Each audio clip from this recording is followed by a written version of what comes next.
खास करके ये वीडियो अपने बच्चों को जरूर दिखाएं, क्योंकि आजकल के बच्चे किताबों और मोबाइल की दुनिया से बाहर ही नहीं निकल पाते। तो ऐसे में ज़रूरी हो जाता है कि वो अपनी काल्पनिक दुनिया से बाहर निकले और इस हकीकत की दुनिया को पहचाने और समझें। आपके और हमारी थालियों में जो चावल परोसा जाता है, कभी बिरयानी के रूप में, कभी पुलाव, भाखरी, कभी इडली या कभी डोसा, तो आइए हम जानते हैं कि इस चावल की खेती का क्या प्रोसेस है और इसको खेतों से आपकी थाली तक पहुंचने में किसानों की कितनी मेहनत लगती है। आइए एकदम शुरुआत से इसे हम देखते हैं। कहानी है महाराष्ट्र के एक छोटे से गांव कुरंग की, तालुका लांजा, जिला रत्नागिरी। तो सबसे पहला स्टेप आता है प्रिपरेशन ऑफ लैंड, जहाँ पे हम जमीन के उस टुकड़े को तैयार करेंगे जहाँ पे हमें सीडिंग करनी है।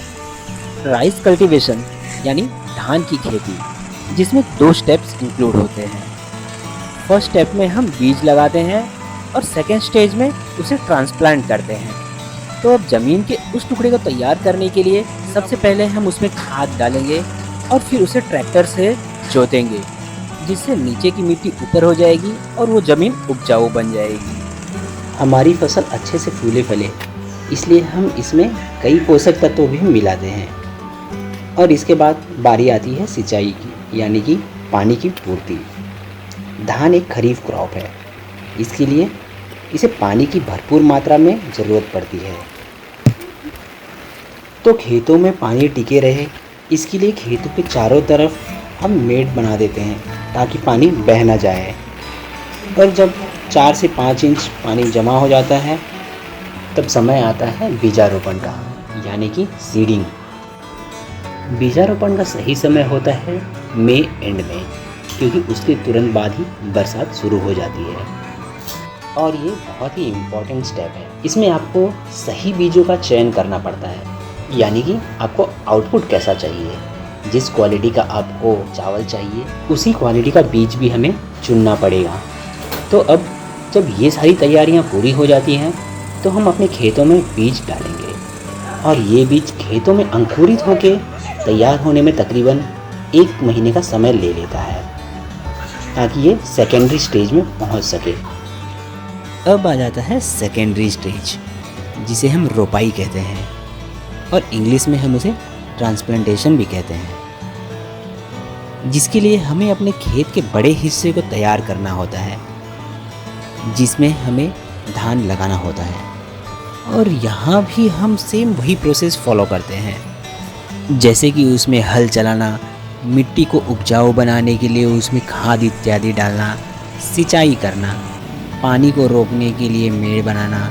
और फिर से सारी तैयारी पूरी करने के बाद हम इसमें बड़े ही प्यार से रोपाई करते हैं, जिसमें प्राइमरी स्टेज में उगे हुए धान को एक सलीके से लगाते हैं। और यहाँ पे आप देख पाएंगे कि जैसे कि पूरी फैमिली इन्वॉल्व हो जाती है। लेकिन काम यहीं ख़त्म नहीं होता। हमारे खेतों को कई पोषक तत्वों की ज़रूरत पड़ती है। जैसे कि अगर हम देखें तो खेतों को कुल मिला के 16 तत्वों की ज़रूरत पड़ती है, जिनमें से कुछ तत्व प्राकृतिक रूप से खेतों की मिट्टी से ही मिल जाता है, लेकिन कुछ पोषक तत्व हमें अलग से उसकी पूर्ति करनी पड़ती है, जैसे कि यूरिया, फॉस्फेट, नाइट्रोजन, आयरन इत्यादि। और समय समय पर कीटनाशक का उपयोग भी करना पड़ता है, ताकि हमारे फसल को कीड़े ना लगें। चावल की इस खेती को जानदार बनाने के लिए समय समय पे हमें पोषक तत्वों का छिड़काव करते रहना पड़ता है, और ये ज़रूरी भी है। तो अब इतनी सारी मेहनत करने के बाद बारी आ जाती है थोड़ी आराम करने की। तो बस फिर क्या, अब इंतज़ार होता है फसल को पूरी तरह से तैयार होने की और पकने की। अब फसल पूरी तरह तैयार होने तक आपको सिर्फ समय समय पर कीटनाशक और आवश्यक पोषक तत्वों की छिड़काव की ज़रूरत होती है। फिर इसके बाद पशुओं से भी बचाना होता है।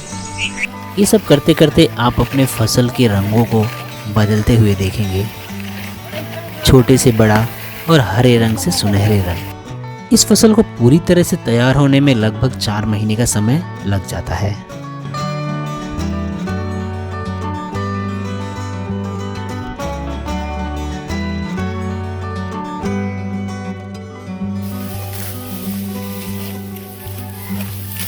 Pure gold.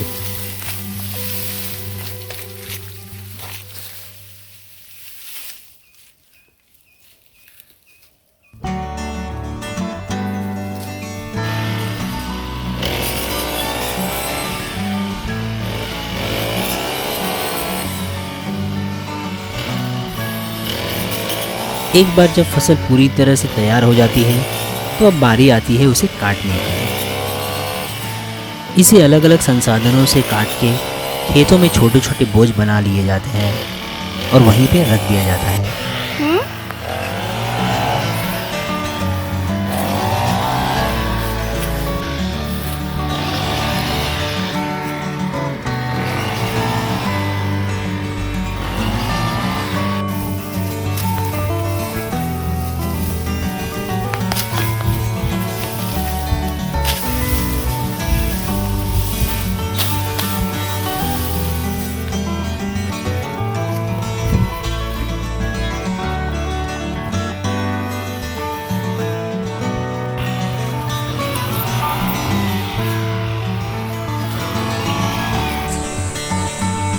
और इसे किसी साधन या अपने सर पर रख के ही घर तक पहुंचाया जाता है। लेकिन यहाँ एक बात का ध्यान जरूर रखा जाना चाहिए कि इस बंधे हुए चावल के बोझ को ज़्यादा झटका न लगे, नहीं तो आपके सर पर सिर्फ घास ही बचेगा और चावल का दाना ज़मीन पर पड़ा मिलेगा।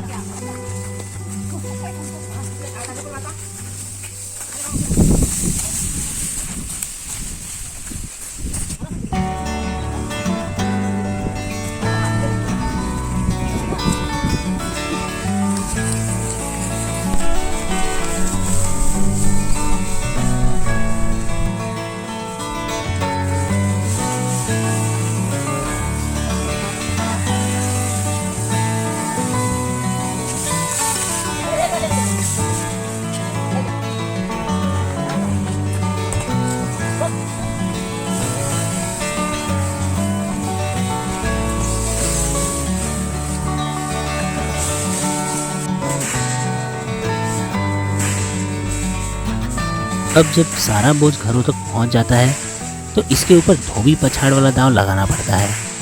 मतलब इसे उठा उठा के ऐसे पटका जाता है ताकि चावल का सारा धान अलग हो जाए और घास अलग हो जाए। अब आपके सामने धान अलग और घास अलग हो जाता है। और फिर इस धान के बीजों से चावल को अलग करने के लिए आप या तो इसे राइस मिल में दे सकते हैं या तो घर पे ही ओखली में कूट कर निकाल सकते हैं। लेकिन अब कई मशीनें ऐसी आ गई हैं जो कि आप घर पे ही इसका इस्तेमाल करके ये सारा प्रोसेस पूरा कर सकते हैं।